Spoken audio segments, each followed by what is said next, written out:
మనం నేర్చుకోబోయే వంట బీరకాయ ఫ్రై.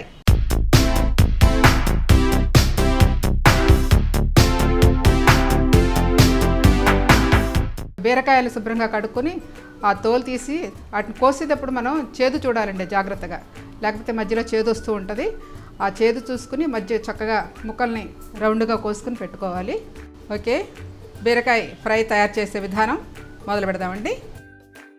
పొయ్యి వెలిగించుకుందాం, గిన్నె పెట్టుకుందాం.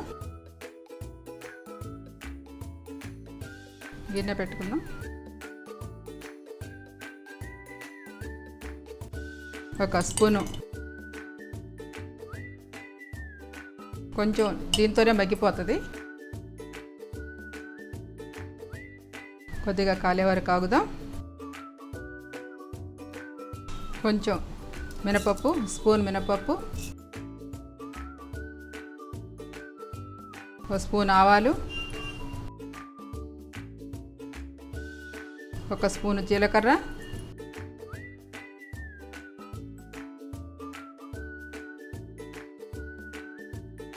వేగినాక మిరపకాయలు వేద్దాం.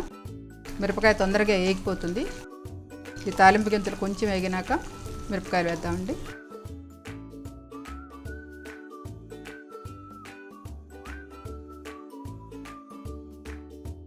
బీరకాయలు బాగా మంచిగా లేతగా ఉంటే చాలా బాగుంటుంది కూర. ఎంత లేతకాయలు అయితే అంత తొందరగా బాగా మగ్గిపోతుంది, మంచి టేస్ట్ వస్తుంది.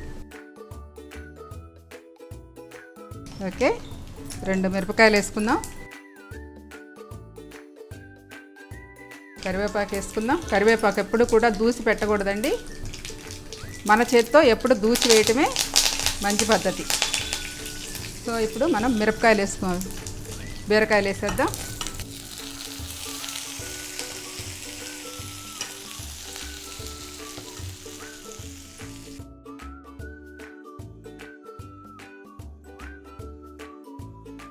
పసుపు వేసేద్దాం.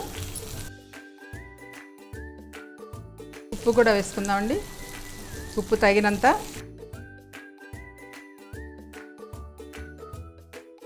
కొంచెం కలదిప్పుకొని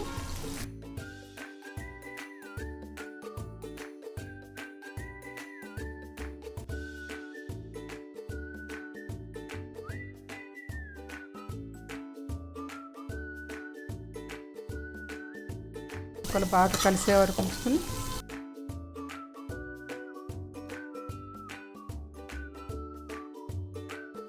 మూత పెడదామండి. కాసేపు ఒక 5 నిమిషాలు పడుతుంది. చక్కగా చిన్నలో పెట్టి మగ్గు పెట్టుకుంటే కొంచెం దగ్గరకు వచ్చి బాగా దగ్గరైపోతుంది.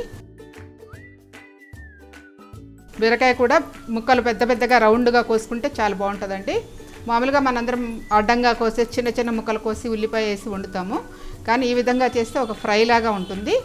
అది రౌండ్గా ముక్క కోసుకుని చక్కగా ఆవిరి మీదే మగ్గబెట్టాలి. ఏ వాటర్తో పని ఉండదు దానికి. చక్కగా బాగా దగ్గరకు అయిపోవాలన్నమాట అది. సో బీరకాయ లేతగా ఉండాలి, మంచిగా చక్కగా అదంతా గీసేసుకోవాలి. ముఖ్యంగా చేదు చూడాలండి, ఎందుకంటే తెలియకుండా మనకి చాలా బీరకాయలు ఈ మధ్య చేదు వస్తుంది, కాబట్టి ఆ చేదు లేకుండా మనం చూసుకోవాలి.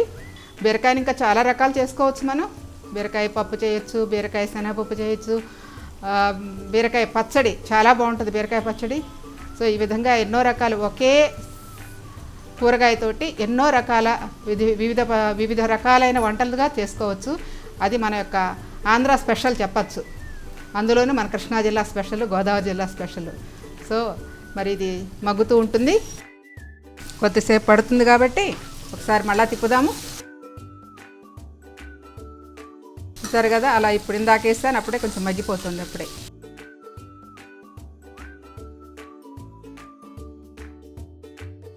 చక్కగా అలా మగ్గుతూ ఉంటే ఇంకా కారంతో పని ఉండదు, చక్కగా మగ్గిపోతూ ఉంటుంది.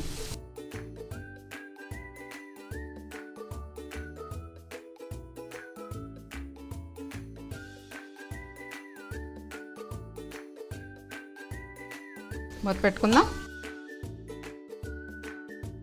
సో బీరకాయలు మగ్గుతున్నాయి కాబట్టి ఇవి మగ్గటానికి కొంచెం టైం పడుతుంది. సాత్విక వంటలకి తిరిగి స్వాగతం. మరి ఇప్పుడు మనం బీరకాయ ఎంతవరకు అయిందో చూద్దామండి ఒకసారి. వావ్, దగ్గర పడుతుంది.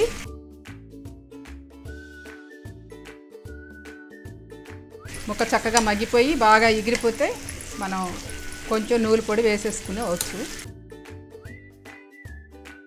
ఇంకొక 2 నిమిషాలు పడుతుంది.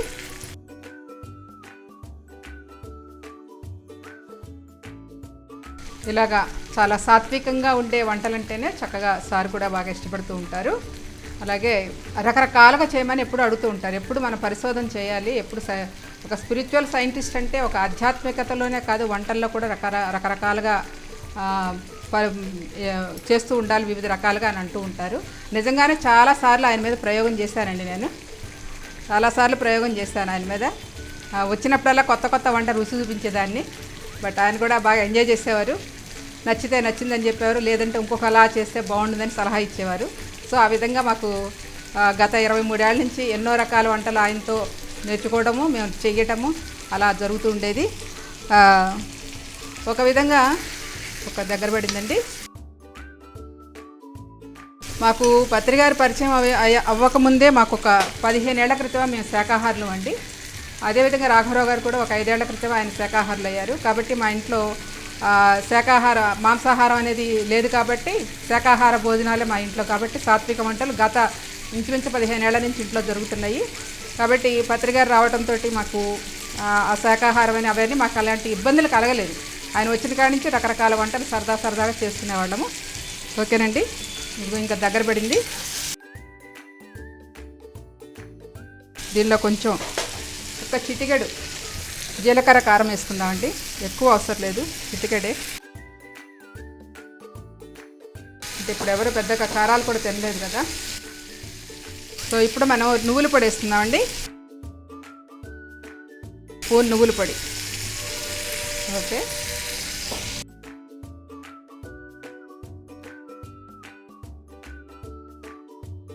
బాగుంది, బాగా దగ్గర పడిపోతుంది. అంటే నువ్వుల పొడి వేయటంలో కొద్దిగా ఎంతో కాదు, 1 స్పూన్ వేయటం వల్ల కొద్దిగా టేస్ట్ వస్తుందండి. అందుకని ఆ నువ్వులు కొంచెం వేయించి పొడి చేసుకుంటే మనకి టేస్టీగా ఉంటుంది. ఓకే, అయిపోవచ్చింది. ఒక 2 నిమిషాలు ఉంటే మగ్గిపోతుందండి.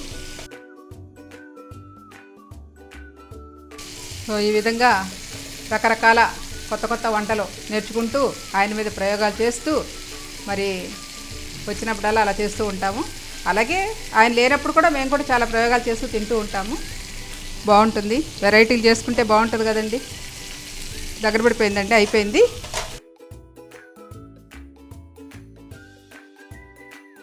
ఓకే, అయిపోయిందండి. రెడీ కూర బీరకాయ ఫ్రై. దీనికల్లా ముఖ్యంగా బీరకాయలు బాగా లేతగా ఉండాలి. ఇంకా ఏమీ వాటర్తో కూడా ఏం పని ఉండదు, శుభ్రంగా దాంతోనే మగ్గిపోతుంది. చక్కగా దింపబోయే ముందు కొంచెం ఆ చిటికెడు నువ్వుల కారం వేసుకుంటే టేస్టీగా ఉంటుంది. అయిపోయిందండి. ఓకే, పొయ్యి కట్టేస్తున్నాను. సో బీరకాయ ఫ్రై రెడీ అవుతుంది. రెడీ అయిపోయినట్టే. ఇంకా 1 నిమిషం వేడికి ఉంచేసి కొంచెం కొత్తిమీర వేసుకుందాం.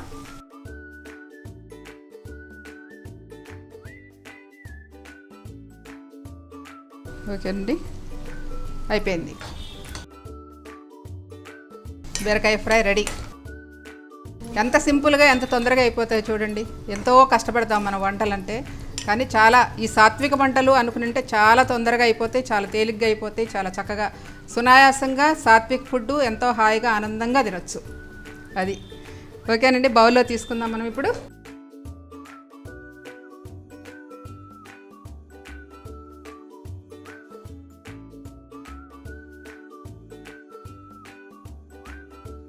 మంచి నువ్వుల పొడి వాసన వస్తుందండి. సో బీరకాయ ఫ్లేవర్ పోకుండా లైట్గా నువ్వుల పొడి చల్లటం, ఆ బీరకాయ ఫ్లేవర్ బీరకాయలానే ఉంటుంది. ఏ కూర అయినా సరే వండినప్పుడు ఆ కూర ఫ్లేవరే ఉండాలండి. అది ఇక్కడ మనకి జరగవలసింది. మనం అవి ఇవి ఎన్నో మసాలాలు వేస్తాం. ఆ మసాలాలు వేయటం వల్ల ఏంటంటే వాటి ఫ్లేవర్ పోతుంది. సో అలా కాకుండా దేని ఫ్లేవర్ దానికే ఉండాలంటే చక్కగా ఇలాగా దేని దానికి చేసుకోవాలి. ఓకేనండి.